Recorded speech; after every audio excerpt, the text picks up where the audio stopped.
Politik identitas keluarga Baswedan.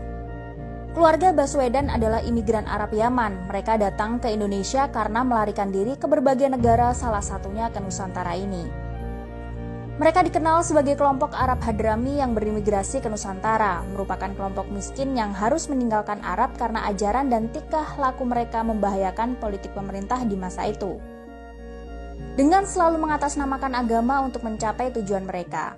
Di Nusantara, mereka ini dikenal dekat dengan kolonial Belanda sehingga dari sisi peraturan hukum oleh pemerintah Hindia Belanda diistimewakan dan ditempatkan dalam golongan tersendiri yang berbeda dengan kelompok pribumi. Di mana ketika itu pemerintah Hindia Belanda menerapkan aturan berdasarkan golongan, yaitu 1 golongan Eropa, 2 golongan Timur Asing, 3 golongan Bumi Putra. Keturunan Arab ditempatkan sebagai golongan Timur Asing dan telah terbiasa melihat diri mereka lebih tinggi daripada pribumi. Sebagai kasta yang lebih rendah dari kasta mereka, menganggap pribumi sebagai budak dan kelompok yang layak diperbudak.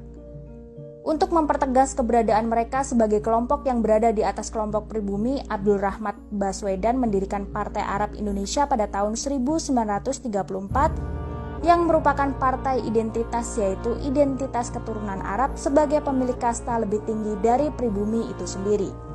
Abdul Rahman Baswedan merupakan kakek dari Anies Baswedan. Sejak tahun 1934 telah membentuk suatu kekuatan politik atas nama Arab agar mereka yang berada di Indonesia diakui sebagai Arab Indonesia, bukan pribumi Indonesia, melainkan orang Arab yang tinggal di Indonesia, merupakan suatu politik identitas tanpa rasa nasionalisme. Kondisi tersebut masih tetap mereka pertahankan dengan pola berstruktur dan masif, menunggangi kebodohan sebagian masyarakat Indonesia yang dengan tololnya fanatik terhadap agama. Cara yang pertama mereka lakukan adalah memanfaatkan orang dengan gelar Habib sebagai keturunan langsung dari Nabi Muhammad SAW. Para Habib ciptaan ini menjadi ulama, mendadak menjadi panutan, dan apa yang diucapkan dianggap sebagai fatwa yang wajib dituruti karena telah didaulat sebagai keturunan Nabi Muhammad SAW. Dan mereka ini menjadi corong-corong untuk memperbodoh, mengadu domba, serta memperbudak bangsa Indonesia yang picik serta fanatik terhadap agama yang dianutnya. Kefanatikan terhadap agama membuat lupa bahwa dirinya adalah bangsa Indonesia, putra dan putri pribumi Indonesia.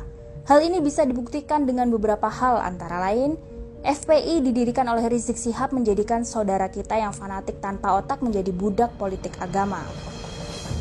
Anies Baswedan menjadi gubernur DKI dengan memperalat 58% masyarakat Jakarta yang fanatik agama dengan jargon gubernur seiman, dan sekarang timbul jargon Anies keren dengan tujuan tahun 2024 menduduki kursi presiden. Apakah bisa terbayang kalau Anies jadi presiden?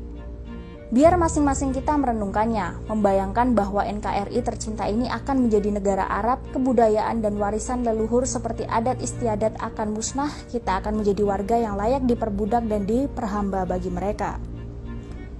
Bagi yang memiliki rasa nasionalis, jangan biarkan kita dijajah oleh keturunan Yaman yang tidak mencintai Indonesia sebagai negaranya. NKRI ini bukan milik Arab dan negara Timur Tengah manapun. NKRI tercinta ini adalah milik kita. Sadarlah kalian saudaraku yang mabuk agama, bahwa selama ini kalian adalah boneka, bahkan budak mereka untuk menguasai bahkan menghancurkan NKRI tercinta ini. Tulisan ini dilansir dari kata mereka, link aku sertakan di kolom deskripsi ya.